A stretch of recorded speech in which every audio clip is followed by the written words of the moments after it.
Welcome to Future Prospects, guys. I have been so waiting for this interview. I have been waiting for a couple of weeks to bring on this incredible leader, lady, a woman with a voice and a mission. I'm going to introduce to you Dean Dori Tunstall. She is the first Black Dean of OCAD University, located in Toronto, Ontario. And with no further ado, here she is. Welcome, Dori. Welcome, sweetheart. How are you? Welcome, Joy. How are you, sweetie? I am good. I am very good. Good. I'm in the semester has started. I'm in a really good place. All right. How's your day been so far? Really good this morning. I was in conversation with my program chairs, which is always a beautiful way to start the morning. Okay. And then this afternoon, I was doing some promotion for the It's My Future Toronto project, which hopefully we'll have some time to talk about. Yes, guaranteed, hon. Again, I am honored, hon, because throughout our pre-interview, honestly, Dori, I left, I'm going to say it from my heart, as I always do say, I was speechless. Mm-hmm. I was literally speechless. I never attended university, and just listening to you and the way you talk, the words you use, you could digest it without saying, oh my gosh, I need a dictionary. Like, you know what I'm trying to say? You were just so real and you spoke from your soul. So I would like for you to introduce to yourself to the viewers, because mm-hmm. I know of you, but some people might not know of you. Mm-hmm. So would you mind doing that, please? Sure. So I'm Dori Tunstall. I'm actually the first Black female dean of a faculty design anywhere in the world, so not just OCAD University. Right. I am African American, and I've been living here in Toronto for 4 years as of this past week. It's actually my 4-year anniversary since coming to Canada. All right. So can you just tell us a little story? Because you were telling me your story of where you've been, where you traveled, how you claimed all your degrees, your education, and then we can get into it, why you're so passionate about what you do. Okay. So I'm going to let you take it away, Dori. Sure. So as I said, I'm from the States originally. So I grew up in the Midwest, and Indianapolis, Indiana, which feels very similar to Hamilton. Whenever I go to Hamilton, I feel at home, and in terms of being similar in kind of feeling to the place where I grew up. Okay. I am multi-generational African American, so we can trace my family back at least 8 to 9 generations in the United States. I've lived all over the place. So leaving Indianapolis, I went to the East Coast to attend Bryn Mawr College, which is an all-women's college outside of Philadelphia. I then went to Stanford University in the Bay Area to get my master's in anthropology and my PhD in anthropology. I worked in high-tech consulting for several years. So once I got my degree, I didn't want to become a professor at first. Okay. I went to go work in industry during the height of the dot-com boom. So I was part of the tech boom era, figuring out for Y2K, like in year 2000, whether or not the internet was going to implode or not. And then I decided to go back to academia. So I worked at University of Illinois, Chicago for about 10 years, lived across the street from Harpo Studios. Really? Yeah. What was that like? It was, so I never saw Oprah herself, but I saw her dogs and her bodyguards all the time. Oh my God. And it was always funny to wake up in the morning and see women standing outside in a line to get into the show at like 5, 6 o'clock in the morning. Wow. And my favorite moment was for Mother's Day, having all these women put flowers at the Harpo Studio sign as if Oprah was their mother. That was like the Zen moment for me in terms of trying to understand the phenomena that was Oprah Winfrey. But I lived. Go ahead. Yeah, but I love Chicago's an amazing city, and it's one of those that prepared me for life in Toronto. So when everyone says, "Do you miss Chicago?" after I lived in Chicago, I moved to Melbourne, Australia, where I worked really closely with Aboriginal and Torres Strait Islander communities, which is what got me the gig at OCAD University, because they were looking for a dean who could facilitate the process of decolonization, Right. bring Indigenous revitalization, I think is the term that they use in the call for the dean. And that had been the work that I had been doing, building curriculum with Indigenous community, design curriculum with Indigenous communities in Australia, in Melbourne, Australia, so that Okay. I had that on my CV, so to speak, when I came to apply for the job here at OCAD. So I've lived all over the place.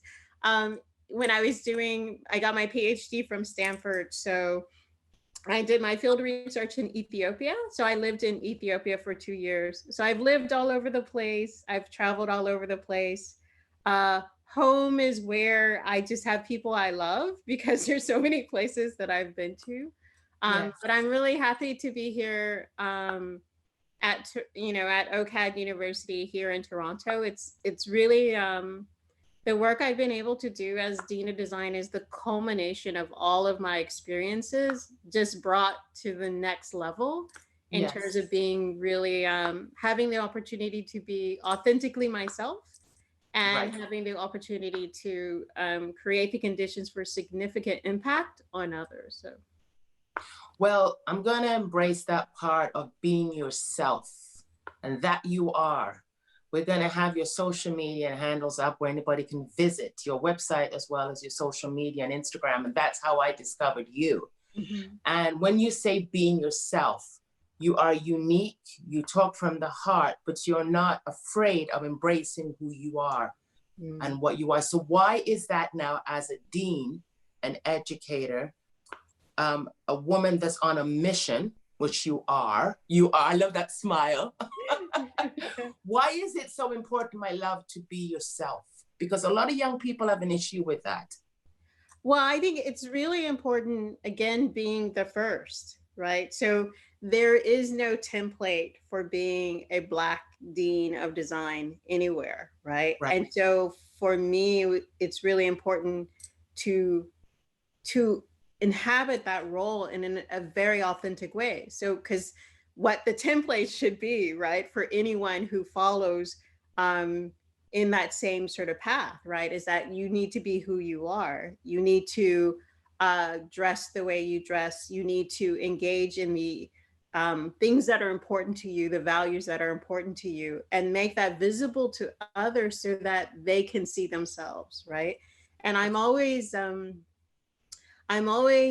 uh what's the word? I sort of surprised in some ways and heartbroken in other ways because again, when I go around the world and I give talks, that always, particularly I would say Black women Yes. and young Black women come up to me and in tears, right? Like Wow. in tears because they couldn't imagine someone with, like my hair texture and my skin color inhabiting this role, right? And Mm. inhabiting it so authentically that you, again, when they imagine themselves, they can imagine themselves not as like the prototypical sort of white male middle-aged person Yes. who we Yes. normally imagine in these roles, but someone who, again, is not afraid to dance, who's not afraid to be who she is, who dresses as she wants. Again, within, like I still wear a suit, but my suit is going to have a skirt that is African wax print or jewelry that's from indigenous artists, right? Right. So being able to represent the diversity of being and the wholeness of being means that whenever they enter into these roles, they can come with that full sense of wholeness. Right. Because a lot of the conversations people have, like, oh my God, you're a dean who dances, is like, Yes. but I've been a person who's danced all my life. Why would I take on this role and all of a sudden cut myself off for something which is so fundamental to the sense of who I am and so fundamental to joy, right? The joy that I Yes. find in the world. So why does our imagining of being a dean or in any of these roles that are sort of about power and position and influence, why is it that in our imaginings you can't be a full person? You can't be a full human being, right? And so Wow. for me, being authentic is to show you can be a full human. You need to be, right? You need to be a Yes. full human being Right. in these roles. What questions do students bring up to you? You walk into a room, they've never met you before. Mm-hmm. Because you do a class, right? You actually teach a class. Yeah. You're a dean that comes down from your office and you put yourself in the classroom, which is incredible. Mm-hmm. What questions? Give me just one question before. What questions would a student see when they're asking and go, wow? What would they ask? A lot of it's like, how did you get here? Right. How did you get here? Like, how did you, what path that you took to be able to Right. get here? And that's always a really hard question to answer, in the sense that, like, again, my path is not a direct path, right? No, no. And so it's a thing, it's like you know, as a student, you can't replicate my path. It just doesn't Right. exist. So what I normally try to focus on in answering that is to sort of say, I always prepared myself for leadership, right? That's what I've been doing. So 10 years ago, I knew I wanted to be a leader of an institution in design. Okay. And so I planned that you know, every decision I planned is what is going to give me with the skills and the experience to that when I'm ready, when the job is ready for me and I'm ready for it, I have the CV that says this person can inhabit this role. And so I talk about, in my career, I've always made these decisions around what is it that would prepare me next for where the kind of impact that I want to have in the world, right? So coming from anthropology, no one expects you to be a dean of design. No, Right? no, no, no. But coming out of anthropology, you know, like, again, I went into the high tech sector because they were asking the most interesting questions about human beings, right? Like, Right. what is the relationship between human beings and this technology, which now we're all using in significant ways, right? That's right. So for me, it's always following that path of what's challenging for me. Yes. It's following the path of where I could have the most impact, and then working hard to prepare myself with the experiences that will make other people feel comfortable that Right. I know what I'm doing. Dean Dori, on that note, we're going to go to break, but oh my God, I wish I went to university. Wow, I would have loved to have been around you. Anyway, we'll be right back, guys, with Dean Dori, Future Prospects. Stay tuned.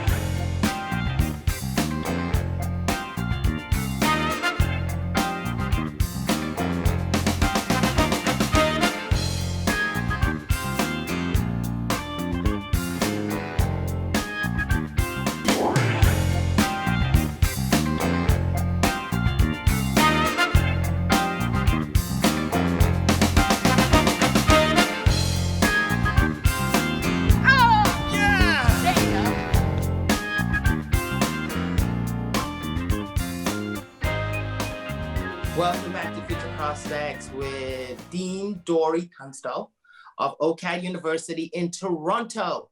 Like I digressed off the break there, I wish I had you in my life when I was young. And I'm saying this in an honor to you, and because there are leaders in my life now, Dori, but you are just somebody that would have taken me to a different level of time. You're so wise, you're so loving, but you're so thoughtful, and you are a true leader, which is very, very hard to find today. So as I say on air right now, OCAD is blessed to have you. They truly, truly are. And I thank you. I really do. We left off on the first segment on your journey of preparing to be a leader. And I'd like to follow up on that a little bit more before we touch upon something else. Yeah, I mean, it's one of those things, you know, again, when you're young, you're called bossy. Right, right. True, true, true. um, and then when you get older, you're the boss. So And true. I think it's really interesting because there's a way in which you're a leader only if you are able to get others to see themselves in the vision that you're co-creating, right? And Right. that's where like all of my anthropology skills and design skills come into play, right? Like as an anthropologist, I've studied how to understand people and to understand where they are from their perspective. From Right. design, I've learned how to move people, right? How to communicate with them in ways to get them to engage in action, right? So Okay. all the work that I've been doing as a design anthropologist, right? So I try to understand human values, how they're translated through design into experiences. It's the same work that I've been doing as a leader, where I understand what are the values that people want to make manifest. So at OCAD University, it's decolonization, diversity, equity, all of these sort of things are the key values, right, as to Right. why I'm there. And then those things are manifest through design, right? So the way we design our curriculum, the way that we design our relationships with each other, the way we design our environments. And then again, you have to be connected to people to say, are you experiencing this? And as a leader, what my role is in many ways is just keeping all of that in mind, because some people might just be focused on the design, right? Or Right. some That's people right. might be really focused on the values, or some of them just might be in their own experiences and not connecting it to the rest of that. But as a leader, my role is to kind of be aware of all of that and then help people in a lot of ways see the bigger picture and Yes. then find their role in Right. making that change happen. Right. When are you going to write a book, Dori?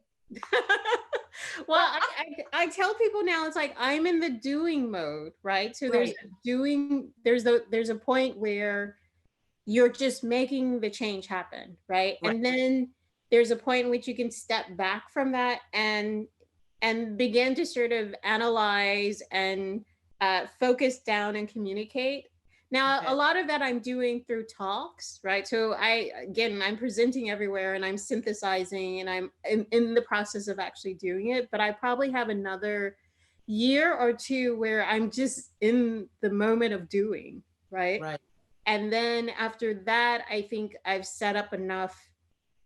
delegated enough of the task of doing to other people so that then I can pull back and begin to sort of analyze what's happened over the last, 5, 7 years. So I'm Wow. 2 years away from probably writing the book about this work that's been done at OCAD University. Yeah. But again, I'm already through all the presentations and talks and interviews and things that I've been doing. Yes. I'm doing that meta analysis at That's the right. same time, right? Beautiful, hon. Black Lives Matter. There's a picture that we're going to be looking at when we finish the segment two. That again, your beautiful colors.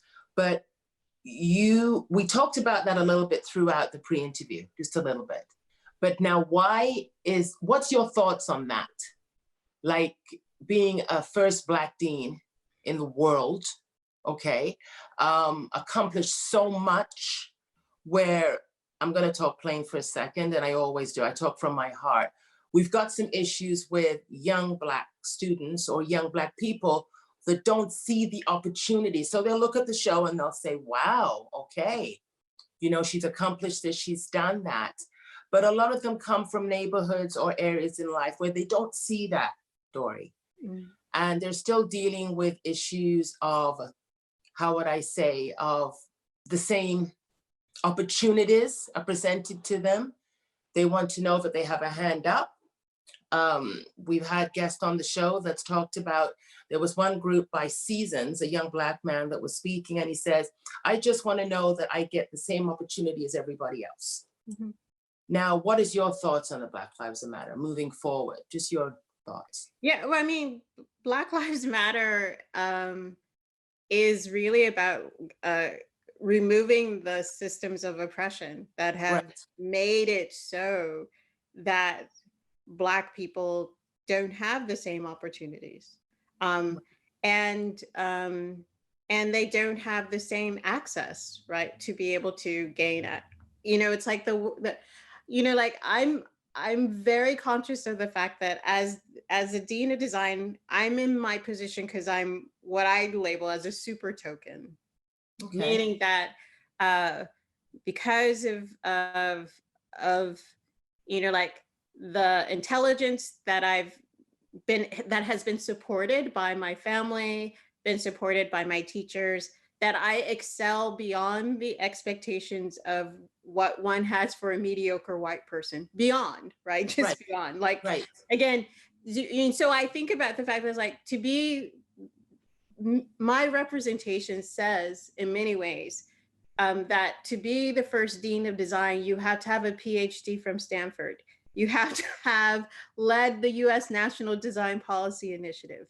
You had to have like traveled all around the world and been an associate dean in another country, in another place, which, when I read my CV, I don't believe this person exists, right? No? So that is actually set up as a barrier. Like my presence in OCAD University in some ways is a barrier in and of itself, because the expectations that a person is meant to or able to quote unquote achieve what it is that I achieve is like what I've demonstrated is that I can achieve within a system that is designed for Black people to fail.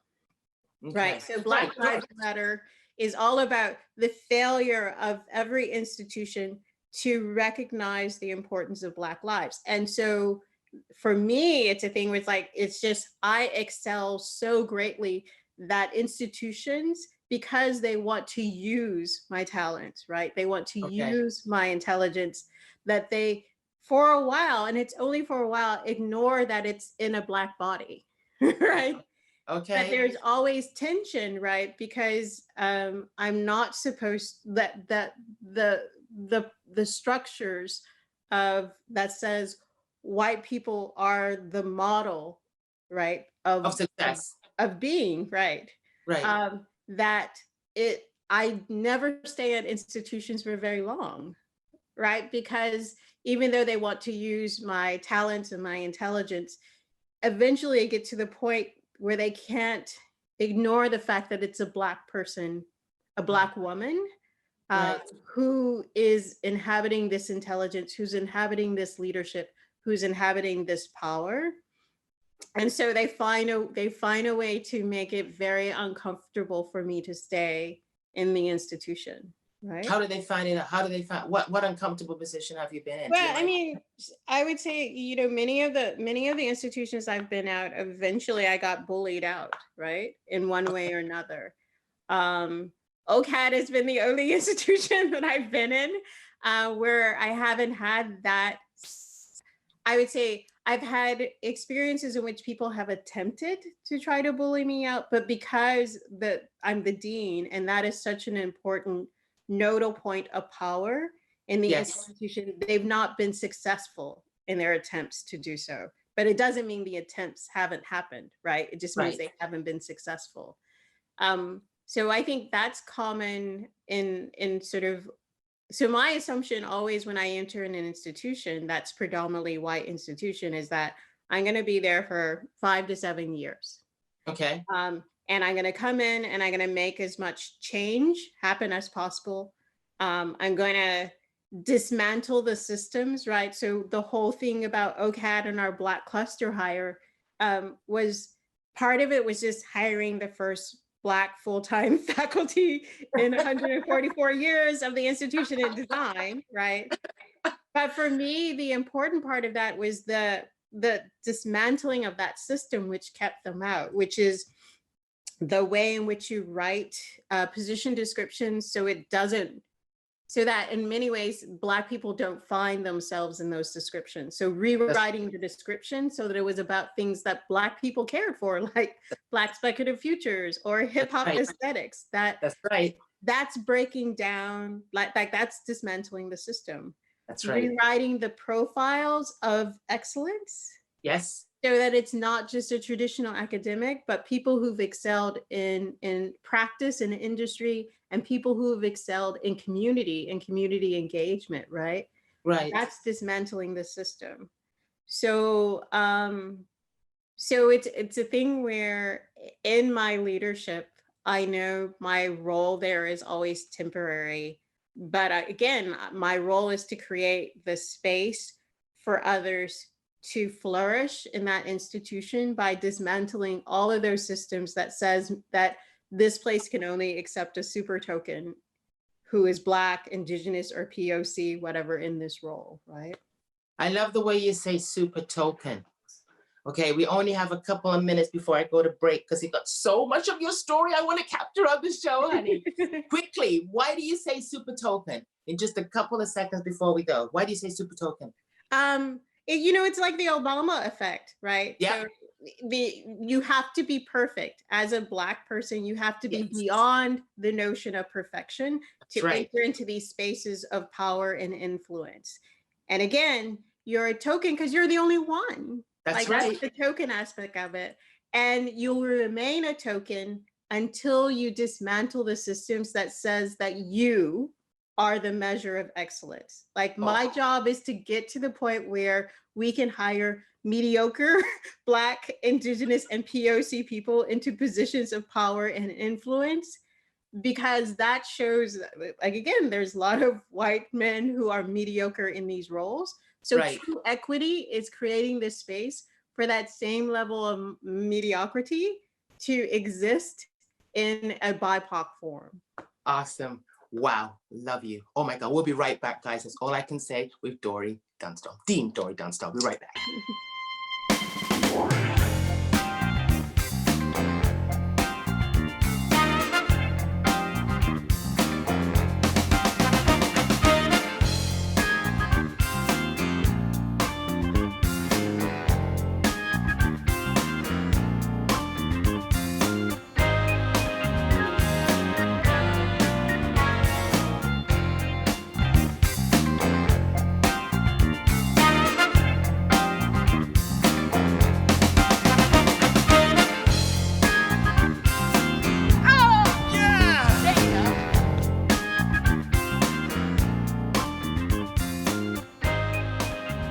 Welcome back to Future Prospects with Dean Dori Tunstall. Dori, I don't want to take a minute away because our minutes are going here, and I know that you're going to return when you have time, my friend. You are amazing. Black Youth Design Initiative. That's dear to your heart.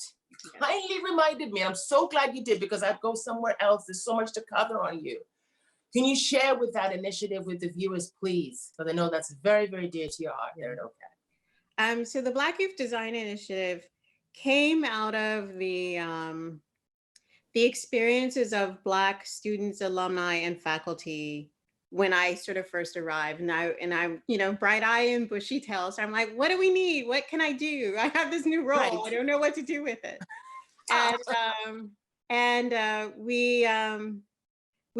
We had a retreat. There was a 3-day retreat, and the way to explain it is that as part of the retreat, they went through kind of their life journey of where they felt supported and not supported just in life, right? Okay. And how they were encouraged or discouraged to pursue design. Ooh. And so they created this like 5-step engagement or intervention of different programs that we can put into place to, in many ways, be that voice of care and encouragement to Black youth at different ages, to keep them engaged in their own confidence and their ability to imagine, make, and connect. So we talk about design as a process of imagining, making, and connect. Imagine problems and solutions, make something real and tangible so you can share it with other people. And then by that sharing, you connect it to their lives, and that's how you have impact, right? That's right. That's right. So there was 5 steps. The first one is Black Reach, where pre-COVID, we actually went to community organizations. There would normally be 3 of us, an elder, a facilitator and an assistant, and they would we would walk through the youth through this process of, again, of imagining problems and solutions through drawing, making a reel. We would bring like a kit of stuff and they would make prototypes, and then they would share like, what is this for? What was the problem meant to solve? And we would introduce them to different designers. So we had like a designer deck of like, these are local designers. Do you know, Director X, Right. Julian Christian Lutz, because he's a designer who like Yep. started out making posters for flyers for parties. And now he's like one of the most important storytellers, you know, locally. So we'd That's introduce right. them to all these designers. And then in the post-COVID, or in the COVID moment, what we've done is there's a project we're doing called It's My Future Toronto, Mm-hmm. where we've worked to create videos, online videos. So we have a website called It's My Future TO, so it's myfutureto.ca, where Yes. we've gone and we've interviewed different designers on like why they want to design for and with Black folks or Indigenous folks, for their different communities, POC folks, walk them through this process so that they can, again, have a broader connection to policy, to government, to all these different things. So we have a digital form of Black Reach now, which is doing that work of taking 8 to 12-year-olds when they're highly imaginative, Oh, but they're starting to get that message of like, you should stop drawing because there's no future in that, right? right. So Right. we're creating a counter narrative to say there's not only just a future in that, but you can get paid very well Exactly. if you Oh, continue to draw, right? There's a pathway. So that's Black Reach. The one that we're raising philanthropic money for is the Summer Design Intensive, where we take 7th, 8th graders. Post-COVID, we'll bring them on campus to OCAD University for a month and mhm. bring them through a month process of, again, imagine making and connecting, so that the 7th and 8th graders were told like that's the inflection point that the youth talked about, where they start getting trekked out of the academic, right? They get streamed out of the academic.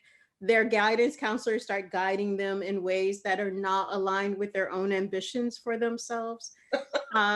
Again, they start engaging with like peer groups that may not be the most helpful in terms of them staying focused. That's So the right. idea with the sort of summer design intensive is we get them at that sort of vulnerable age, create Yes. a community within themselves, create a structure of mentorship, so Beautiful. that then they're able to see, again, possibilities around how they can make a difference, right? Right. Designing a future for themselves and their community.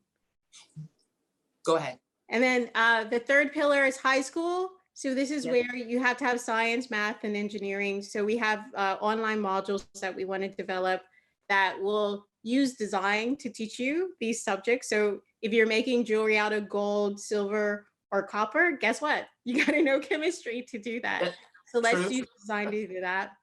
The project that I'm most fascinated by starting right now is the portfolio project, because a lot of people, Black people, can't get jobs or even get into OCAD University because their portfolios doesn't look like European Bauhaus. Right. That's And right. That's so right.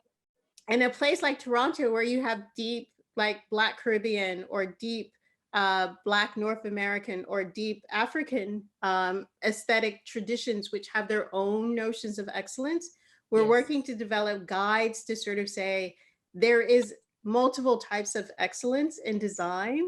And if you have youth who are coming from these communities, this is actually what their notion of excellence will be, so that they can, like, there's no white space in Caribbean aesthetics, right? There's no Not white at space. all.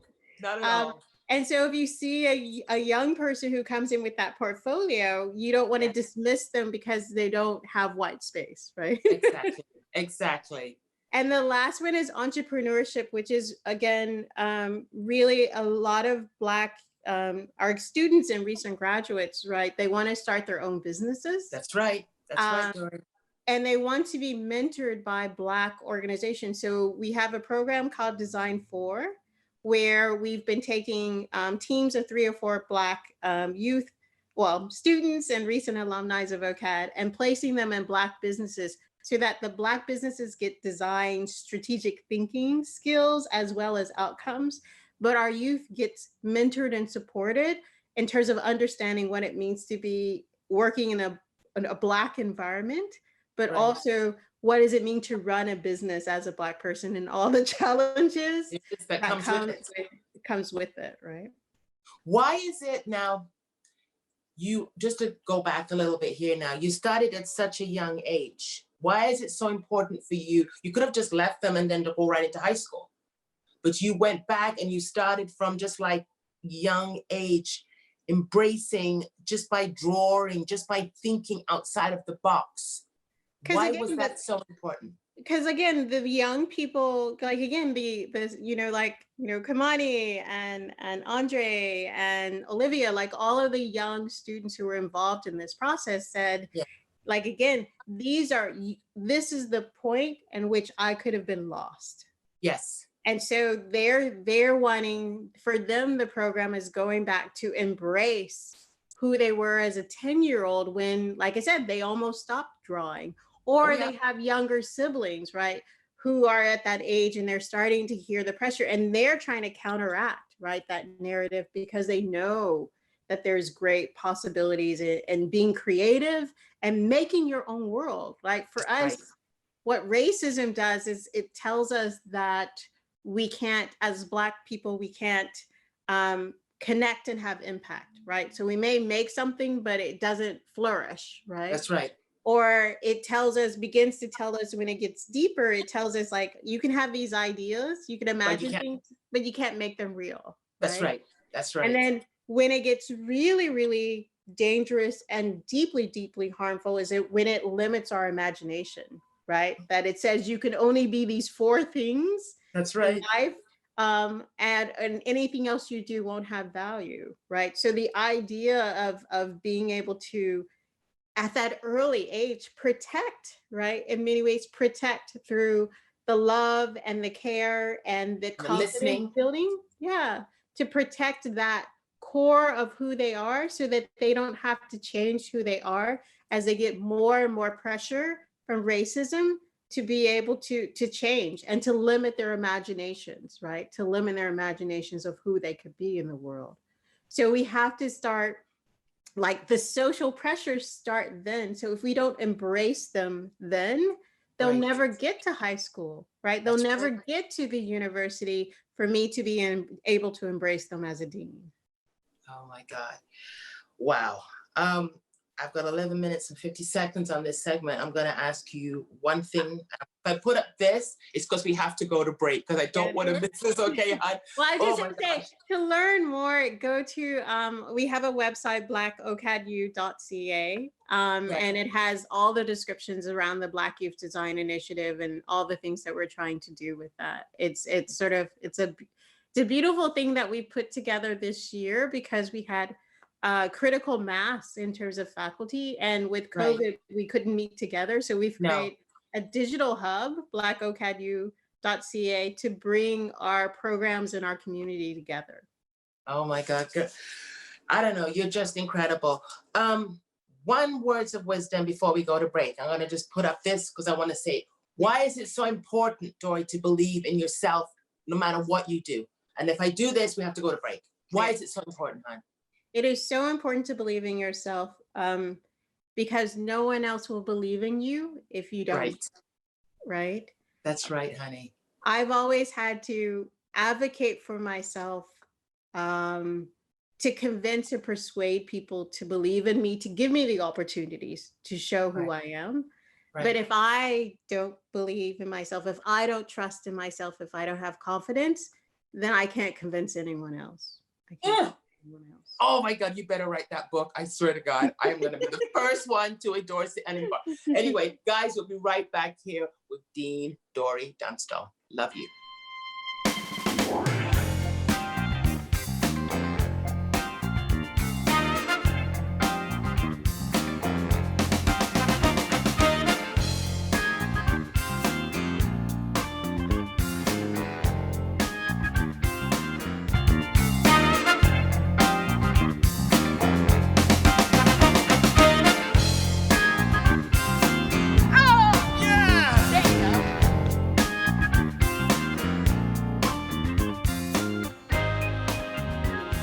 Welcome back to Future Prospects with Dean Dori Tunstall.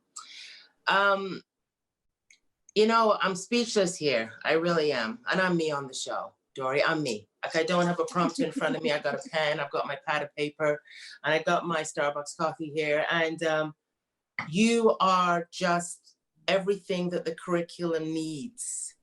You're talking every single thing that I've always said. Never put, my words, it's never put a full stop, but in Canada they say a period, where God puts a comma. And you keep that comma all the time. You just keep the comma going, you just keep going. And you keep opening up the beautiful gems out there. You're discovering them through your heart and your soul.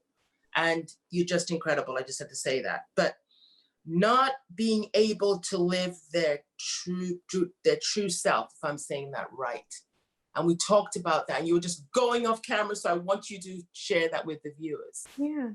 Please. I mean, I think everything that people, and I would say probably other creatures as well, but we'll stick to sort of people. Yes. What they strive for is to be able to express and have accepted the full truth of who they are. That's right. Right. And sometimes it's challenging in the sense of like discovering what that truth is. And a lot of the work that we do as educators, what it should be about is helping them to find the truth of who they are. Oh, yes.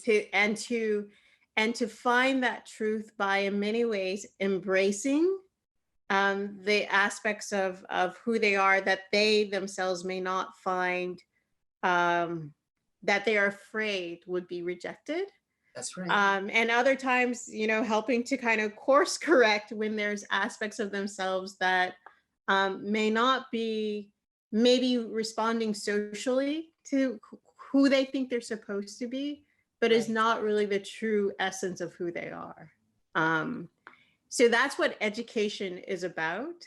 And one of the important parts of design education, what makes design, I think, unique as a practice, is that design is the way in which, again, we make that manifest in the world, that you express who you are through the way you dress, through the way you design and decorate your home, through the way in which you created interaction on a website. All of those are expressions of whoever is creating those things, right?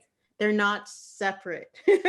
That's right. You know, again, and we've had, you know, negative representations of things that come out. Like we talk about a lot at OCAD about decolonization, right? Right. And so, you know, many of the things that have been designed in the context of colonization and colonialism was reflecting a very white, European, middle-class, affluent, aspiring to be in many ways an aristocrat, right? Yes. Those kinds of values. And they've put that all over the world, which is why, again, design is powerful because it can dismantle that.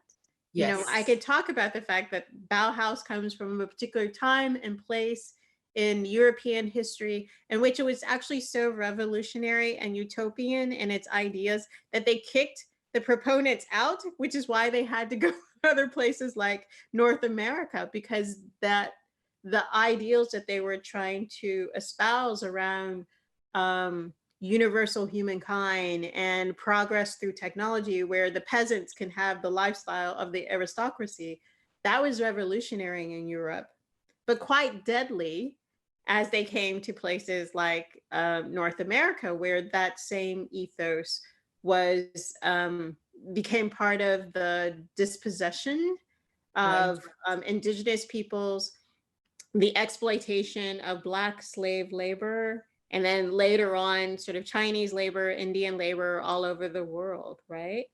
So there's a way in which being able to see yourself reflected in the world, we do that through design. Right. And so getting more designers who are Black, Indigenous, and POC, creating worlds, again, for us and by us, yes, is part of making everyone feel that they can be their true authentic selves in the world and have that reflected back in all the things that they interact with, have that accepted, right? Like the reflecting back is saying, we accept your language, we accept your way of sitting at a table and interacting with each other, we accept your way of expressing culture and ideas and your notion of how the universe works. Right. Design is the way in which we make those things manifest. And so if we get more Black designers, Indigenous designers, POC designers, then they have the opportunity to make that belonging more manifest in the world. And doing it with no apology. And no apologies. No, my thing is, the big thing I talk about is like, what does it mean to be fearless, right? What does it mean to be fearless? Because we apologize, and Canadians do a lot of apologizing. Yes, they do. Yes, they do. What does it mean to be fearless, right? And to be fearless in many ways either means you know that you can avoid or accept the harm that someone might intend for you. Yes. Or you're protected from the harm that someone might be intending for you. And so again, if you're opening up that space where people can see themselves reflected, to see all of their experiences reaffirming who they are without a sense of one being better than the other, right? Because our whole problem with white supremacy is like, it's not a problem that European culture exists. Right. It's a problem that has been set up as the ultimate standard by which only a small few people can naturally, right, and authentically attain. The rest of us have to adapt or assimilate either through coercion or by choice, giving up aspects of who we are in order to fit within that model, which is not our model, right? That's right. So it's not the existence of European culture that's the problem. It's the existence, that is the notion that is the supreme culture to which everyone else should aspire. But what are they so afraid of, Dori? Like, what are they so afraid of? I asked this before on the show, but I'm going to ask it again to you. My thing, there's a lot of work that we talk about, like the trauma that Europeans have experienced in Europe, right? So I go back and I talk about a lot of, like, if you think about like Game of Thrones, right? Yes. Game of Thrones is white on white violence. True. Which is just a fictionalization of the real white on white violence that happened in Europe, right? Like people don't leave their homes on boats where they could potentially die unless the place that they're leaving is so toxic and deadly for them for various reasons, right? And then again, the Europeans who came to North America, they came as refugees. That's right. And again, the irony is that Indigenous peoples, the First Nations people, embraced these refugees and fed them and clothed them and taught them how to live on the land. And so the thing that, and I would say it's that European trauma that caused them to betray, right? We talk about all the broken treaties, betray the indigenous people who cared for them because they hadn't resolved that trauma. That's right. And so they've been inflicting that trauma on everyone else everywhere that they go. So that to me is like, that's the origins of it. And then again, in that trauma, what they're afraid of, and when we talk about decolonization, and what it is that sort of, the white settler state fears is that Indigenous peoples will treat them the same way that they've been treated by, again, the sort of white European settler culture. Exactly. And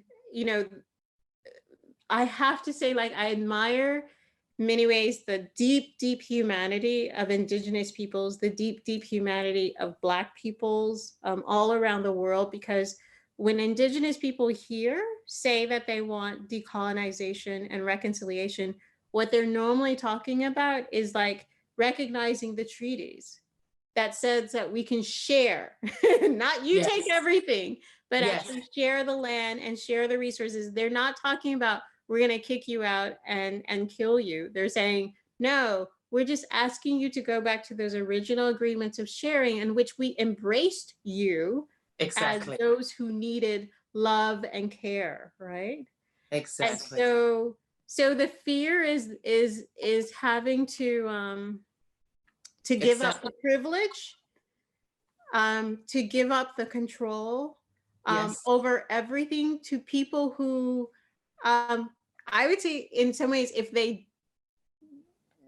that people who you don't trust yourself enough to trust them to engage with you with the full humanity that you haven't necessarily shown them. Right? That's right. You have such a love for what you do. Why do you love what you do, hon? Because you're creating change as we speak right now and throughout your position there at OCAD. Why do you love what you do, hon? I love what I do because I'm all about, like, when people ask, what do you design? And I say, Yeah. I design the conditions of possibility. Yeah. Oh, say And that again. Say it again. Say it again. I design the conditions of possibility. Abilities. Yes. And when you have possibility, you have hope, right? Yes. You have hope. So for me, I love what I do because I'm in an environment at OCAD University where people are opening themselves up to the possibility. Yes. And doing the hard internal work to figure out how they need to, in many ways, heal themselves to be Yes. ready for the possibilities, but also doing the hard work to trust themselves. And again, this is like BIPOC, white, or whatever, everyone having to trust themselves that they Yes. can co-create shared possibilities in which people can flourish, right? Oh So my for God. me, we're on that journey at OCAD University, and that journey, that possibility is being picked up by other places. Yes. So like, for me, love is just the state of openness, right? Yes. And so I try to be love in the sense of creating, again, the openness to possibility, openness to change, openness to flourishing of everything, right? Like the indigenous perspectives, all my relations need to be able to flourish for all of us to be whole. You got it. You're going to come back, right? You're going to come. Of course. Yes. hon, I love you. I love what you've done with the show. We got to go. Guys, watch the show. Take notes. Love you. See you soon, Dori. Thank you so much. Thank you for the conversation, Joy. It's been a joy to engage with you. You're a beautiful woman. Love you, sweetheart. Thank you. Bye, guys.